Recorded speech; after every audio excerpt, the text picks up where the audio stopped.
সুপ্রিয় শিক্ষার্থীরা, তোমরা সবাই কেমন আছো? আশা করি সবাই অনেক অনেক ভালো আছো। তোমরা যারা আগামী বছরের অর্থাৎ 2025 সালের এইচএসসি ও সমমান পরীক্ষায় অংশগ্রহণ করবে, তোমাদের জীববিজ্ঞান প্রথম পত্র ও দ্বিতীয় পত্র বিষয়ের সংক্ষিপ্ত সিলেবাস নিয়ে আমরা আজকের ভিডিওতে আলোচনা করব।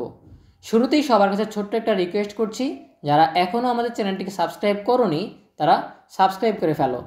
সো তোমরা ইতিমধ্যেই জেনেছো যে তোমাদের 2025 সালের এইচএসসি ও সমমান পরীক্ষা 2023 সালে অনুষ্ঠিত এইচএসসি ও সমমান পরীক্ষার পুনর্বিন্যাসকৃত সিলেবাস অনুযায়ী অনুষ্ঠিত হবে। তাই আমরা চলে এসেছি 2023 সালের পুনর্বিন্যাসকৃত সিলেবাসে। কোভিড-19 প্রেক্ষিতে 2023 সালের এইচএসসি পরীক্ষার পুনর্বিন্যাসকৃত পাঠ্যসূচি, বিষয় জীববিজ্ঞান, পত্র প্রথম, বিষয় কোড 178। আমরা দেখে নেই প্রথমেই জীববিজ্ঞান প্রথম পত্রে কোন কোন অধ্যায়গুলো পড়তে হবে।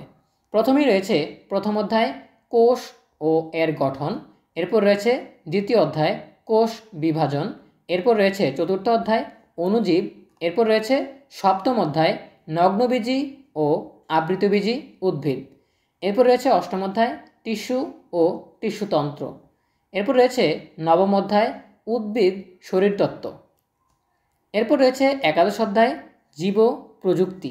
এই অধ্যায়গুলি রয়েছে তোমাদের প্রথম পত্রের জন্য। এরপর আমরা চলে যাচ্ছি দ্বিতীয় পত্রের সিলেবাসে। আমরা বায়োলজির সেকেন্ড পেপার ওপেন করছি। সো কোভিড-19 প্রেক্ষিতে 2023 সালের এইচএসসি পরীক্ষার পুনর্বিন্যাসকৃত পাঠ্যসূচি, বিষয় জীববিজ্ঞান, পত্র দ্বিতীয়, বিষয় কোড 179। আমরা জেনে নেই যে দ্বিতীয় পত্রে কোন কোন অধ্যায়গুলো পড়তে হবে।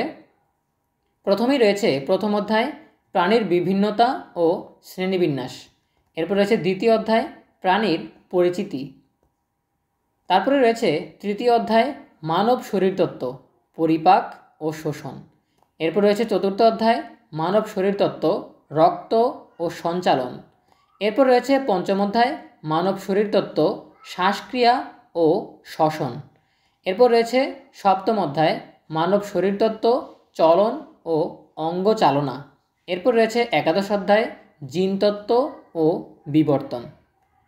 সো এই ছিল তোমাদের জীববিজ্ঞান দ্বিতীয় পত্রে।